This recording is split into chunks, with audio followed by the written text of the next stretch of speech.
ಎಲ್ಲರಿಗೂ ನಮಸ್ತೆ ಸ್ನೇಹಿತರೆ, ನಾನು ನಿಮ್ಮ ಆಕಾಶ್ ಮಂಡಲ್. ಸ್ನೇಹಿತರೆ, ಇವತ್ತಿನ ಭದ್ರಾ ಡ್ಯಾಮ್ ವಾಟರ್ ಲೆವೆಲ್ ಎಷ್ಟೇ ಅಂತ ನೋಡ್ಕೊಬರೋಣ. ಅದಕ್ಕಿಂತ ಮುಂಚೆ ನೀವೇನಾದ್ರು ಇನ್ನೂ ನಮ್ಮ ಚಾನಲ್ನ ಸಬ್ಸ್ಕ್ರೈಬ್ ಆಗಿಲ್ಲ ಅಂದರೆ ದಯವಿಟ್ಟು ಸಬ್ಸ್ಕ್ರೈಬ್ ಮಾಡ್ಕೊಳ್ಳಿ, ಹಾಗೆ ವಿಡಿಯೋನ ಶೇರ್ ಮಾಡಿ. ಸ್ನೇಹಿತರೆ, ಇವತ್ತು ಅಂದರೆ 11 ಜುಲೈ 2026ರ ಭದ್ರಾ ಡ್ಯಾಮ್ ವಾಟರ್ ಲೆವೆಲ್ 146 ಅಡಿ 10 ಇಂಚು ಆಗಿರುವಂಥದ್ದು. ಇನ್ನು ಇವತ್ತಿನ ಇವತ್ತಿನ ಒಳಹರಿವು ನೋಡಿದರೆ ತುಂಬ ಇಳಿಕೆಯಾಗಿ 6805 ಕ್ಯೂಸೆಕ್ಕಿಗೆ ಬಂದು ನಿಂತಿದೆ. ಇನ್ನು ಇವತ್ತಿನ ಔಟ್ಫ್ಲೋ ಹೊರಹರಿವನ್ನು ನೋಡೋದಾದರೆ 219 ಕ್ಯೂಸೆಕ್ ಇದೆ. ಇದರಲ್ಲಿ ರೈಟ್ ಬ್ಯಾಂಕ್ ಚಾನಲ್ಗೆ ಯಾವುದೇ ರೀತಿ ನೀರು ಹರಿಸಲಾಗ್ತಾ ಇಲ್ಲ. ಲೆಫ್ಟ್ ಬ್ಯಾಂಕ್ ಚಾನಲ್ಗೆ 50 ಕ್ಯೂಸೆಕ್ ನೀರನ್ನು ಹರಿಸಲಾಗ್ತಾ ಇದೆ. ಹಾಗೂ ಎವಾಪ್ರೇಷನ್ ಆವಿಯಾಗಿ ಹೋಗುತ್ತಿರುವಂಥ ನೀರು 69 ಕ್ಯೂಸೆಕ್ ಇದೆ.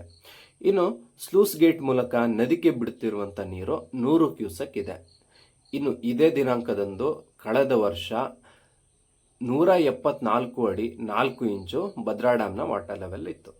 ಇನ್ನು ಲಾಸ್ಟ್ ಇಯರ್ನ ಒಳಹರಿವು ನೋಡೋದಾದರೆ 11,991 ಕ್ಯೂಸೆಕ್ ನೀರು ಒಳಹರಿವು ಆಗಿತ್ತು.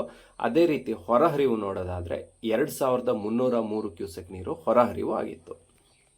ನಿಮ್ಮಲ್ಲಿ ಅಪ್ಪರ್ ಭದ್ರಾ ಪ್ರಾಜೆಕ್ಟ್ ಬಗ್ಗೆ ಕೇಳ್ತಾ ಇದ್ರಿ ಸ್ನೇಹಿತರೆ. ಅಪ್ಪರ್ ಭದ್ರಾಕ್ಕೂ ಕೂಡ ಯಾವುದೇ ರೀತಿಯ ನೀರನ್ನು ಹರಿಸಲಾಗ್ತಾ ಇಲ್ಲ.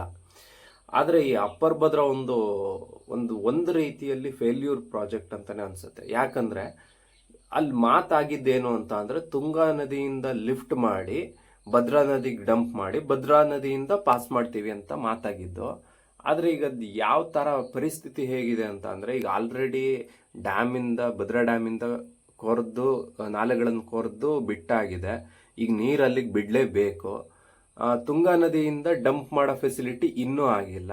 ಎಲ್ಲಿಂದ ಇವ್ರು ನೀರು ಕೊಡ್ತಾರೆ? ಈಗ ಇರೋ ರೈತರಿಗೆ, ದಾವಣಗೆರೆ ಅವರಿಗೆ, ಮಲೆಬೆನ್ನೂರವರಿಗೆ, ರಾಣೆಬೆನ್ನೂರವರಿಗೆ ನೀರು ಕೊಡೋಕ್ಕಾಗ್ತಾ ಇಲ್ಲ. ಇನ್ನು ಅಪ್ಪರ್ ಭದ್ರಾ ಪ್ರಾಜೆಕ್ಟಿಂದ ಎಲ್ಲಿ ಕೊಡ್ತಾರೆ ಅನ್ನೋದು ಒಂಥರ ಇವರು ವಿಪರ್ಯಾಸ ಅಂತಾನೆ ಅನ್ಬೋದು.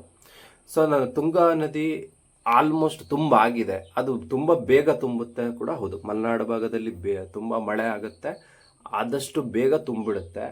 ಸೊ ಅಲ್ಲಿ ನೀರು ಪೋಲ್ ಆಗ್ತಾ ಇದೆ. ಅದನ್ನ ಇವರು ಡಂಪ್ ಮಾಡೋ ಫೆಸಿಲಿಟಿ ಇನ್ನೂ ಮಾಡಿಲ್ಲ. ಆಗ್ಲೇ ಇಲ್ಲಿ ಅಪ್ಪರ್ ಭದ್ರಾ ಪ್ರಾಜೆಕ್ಟ್ ಅಂತ ಹೇಳಿ ಈ ಕಡೆಯಿಂದ ಭದ್ರಾ ನದಿಯಿಂದ ಕೊರೆದಿದ್ದಾರೆ. ಸ್ನೇಹಿತರೆ, ಇದ್ರ ಬಗ್ಗೆ ವಿಸ್ತಾರವಾಗಿ ನಾಳೆ ವಿಡಿಯೋ ಮಾಡೋಣ ಅಂತ ಇದ್ದೀನಿ. ದಯವಿಟ್ಟು ನೀವು ಕೂಡ ಸಬ್ಸ್ಕ್ರೈಬ್ ಮಾಡ್ಕೊಳ್ಳಿ, ಸೋ ದಟ್ ಆ ವಿಡಿಯೋನು ಕೂಡ ನೀವು ವಾಚ್ ಮಾಡ್ಬೋದು. ಧನ್ಯವಾದಗಳು ಸ್ನೇಹಿತರೆ.